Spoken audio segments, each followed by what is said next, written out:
menurut Bung Karno, ingat setiap kali beliau berpidato, itu selalu mengucapkan jas merah. Jangan sekali-kali melupakan sejarah.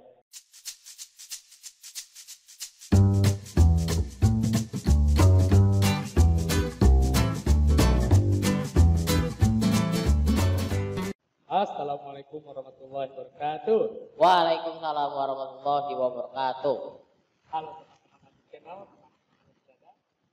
Selamat datang di Abi Podcast Channel. Lid, gimana nih kabarnya? Sehat? Alhamdulillah sehat. Oh iya, kapan nih kapan juga? Alhamdulillah kamu sehat. Ngomong-ngomong, hari ini kita mau bahas apa sih? Oh iya, ini kita membahas tentang kemerdekaan. Wah. Karena saat tadi kemerdekaan juga lihat lah kemerdekaan. By the way, tahu nggak sih? Waktu kan itu kayak jawara. Kenal dengan yang namanya debusnya. Tahu nggak? Oh, debus yang kalau itu suka berdarah. Ya, Oh, yang iya. sampai nggak ada masalah gitu itu. Apa dia udah pernah nonton langsung nggak? Oh iya, itu kan tadi pernah nonton. Gimana? Di alun-alun. Lalu. Ngomong-ngomong kabar Banten, kita ada undang nih. Oh iya, kita udah Expertnya. undang narasumber nih. Iya, Dari kita. kita Siapa sejarah sih? kita. Ya, Kita udah undang narasumber yang expert tentang sejarah.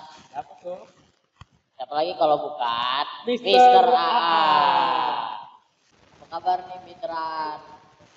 Ya. Oh iya, Pan. Ngomong-ngomong, ini ada titipan pertanyaan, Pan, dari teman-teman Abi Channel nih. Wah, menurut keseraan Ya.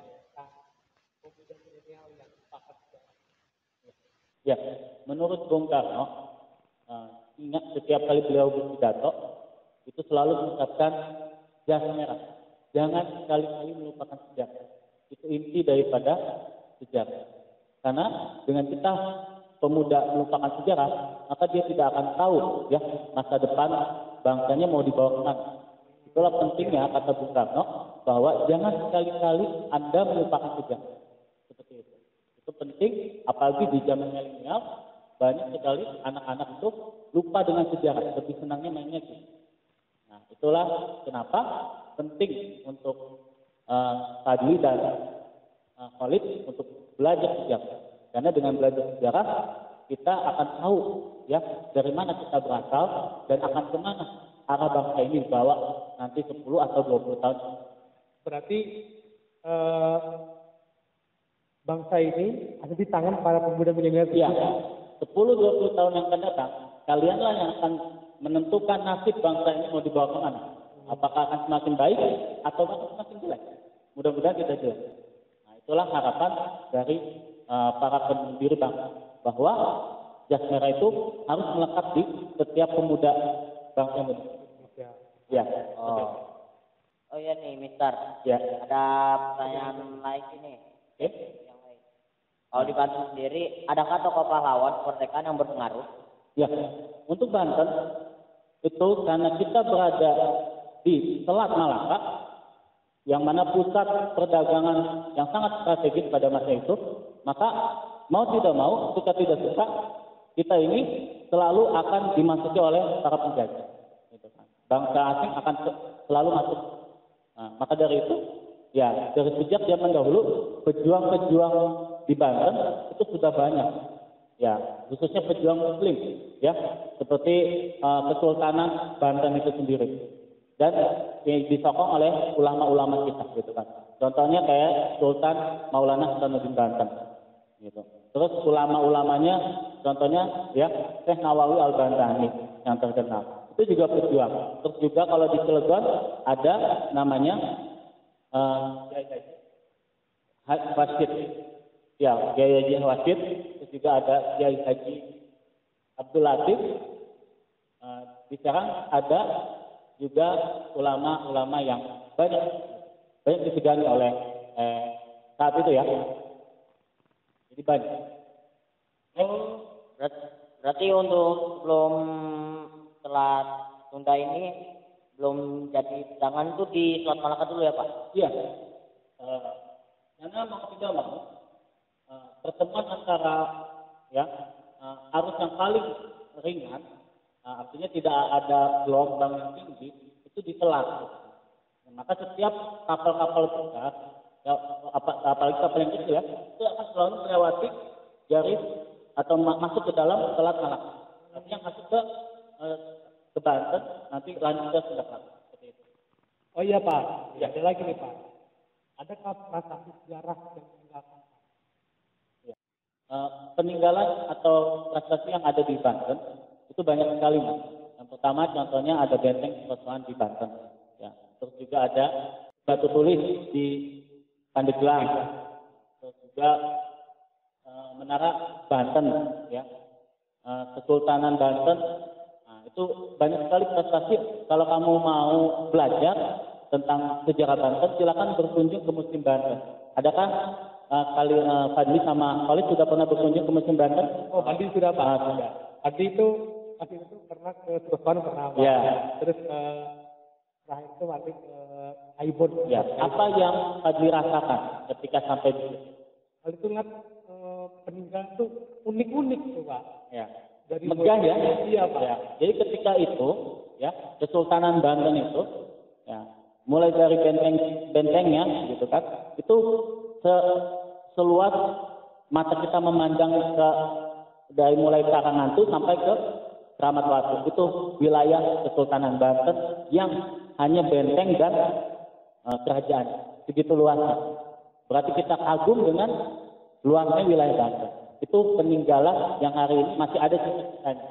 Contohnya yang tadi, benteng Kerosokan, walaupun sudah dihancur ratakan, tapi masih ada jejak-jejak bekasnya ya, yang mungkin suatu saat bisa dibangun. Oh ya nih Pak, boleh ceritakan kita pada masa kejayaan Banten?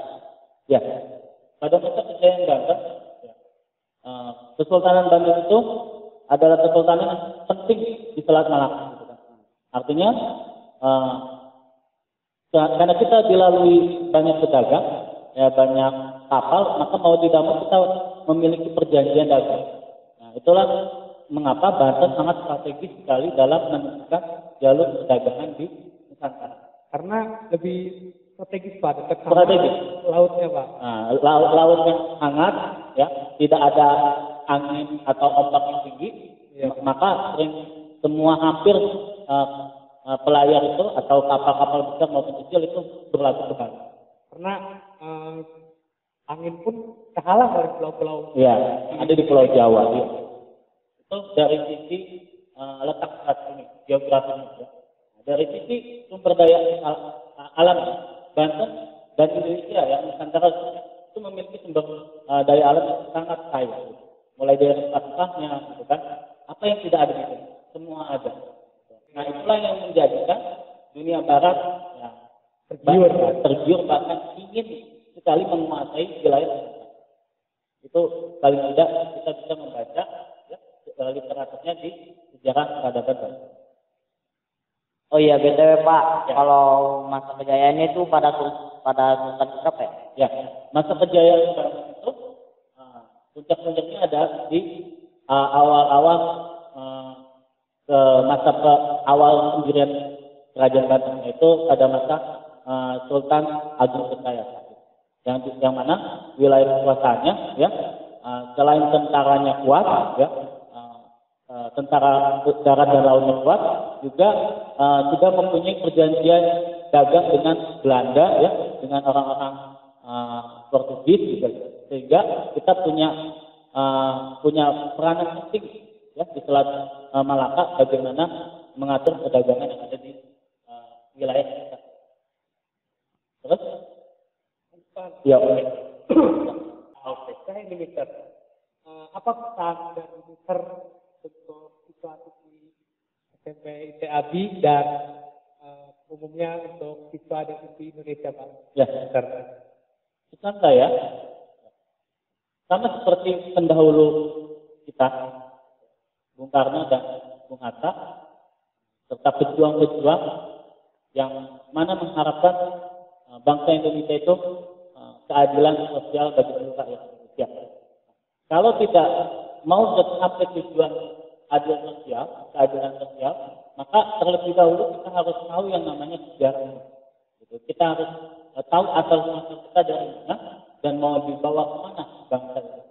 Nah, dengan belajar sejarah, mudah-mudahan kita tersadar.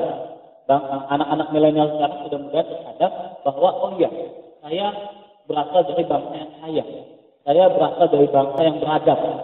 Ya, penting karena anak milenial sekarang mengikuti kebiasaan yang ada di bahasanya, ya, tingkah lakunya. Padahal kita sejak dahulu sudah mengikuti ya aturan-aturan ketimuran kita, yang mana sopan, santun, gotong royong, itu semua ada di sejarahnya. Nah, bagaimana sejarah ini tidak dilupakan dan akan terus berkembang dan menentukan arah bangsa ini mau dibawa kemana nanti oleh kalian. Mudah-mudahan, gitu kan, dengan kalian belajar sejarah dan tidak melupakan sejarah seperti tadi dijelaskan di awal bahwa jas merah atau kuncinya jangan sekali-kali melupakan sejarah. Dengan demikian, bangsa Indonesia, khususnya kaum milenial, akan bisa lebih berkarya lagi, ya, lebih bisa nanti menghasilkan sesuatu yang lebih daripada pejuang-pejuang sebelumnya. Kami pejuang sebelumnya itu hanya mengantarkan saja anak-anak milenial sampai pintu kemerdekaan. Kalau mau ya sejahtera, maka jalan yang ditempuh adalah belajar sejarahnya dengan baik. Jangan sekali-kali kalian lupa sejarah dan mudah-mudahan sejarah jadi tonggak awal kemajuan dan kesejahteraan bangsa. Itu saja. Terima kasih. Wah, terima kasih banyak nih Pak nih setelah mengupas tuntas sejarah mereka Indonesia di Banten Pak. Ya. Semoga kita nggak jadi generasi milenial yang tak lupa dengan sejarah. Amin. Pak, terima kasih atas waktunya. Ya, sama-sama. Jadi di pertemuan selanjutnya Pak. Oke. Terima kasih Pak. Ya. Oh iya nih, belum kita Tutup. kita mau ngacoin tentang giveaway tentang Pramuka. Terus ya. saya Khalid. Saya Fatih. Assalamualaikum warahmatullahi wabarakatuh. Waalaikumsalam warahmatullahi wabarakatuh.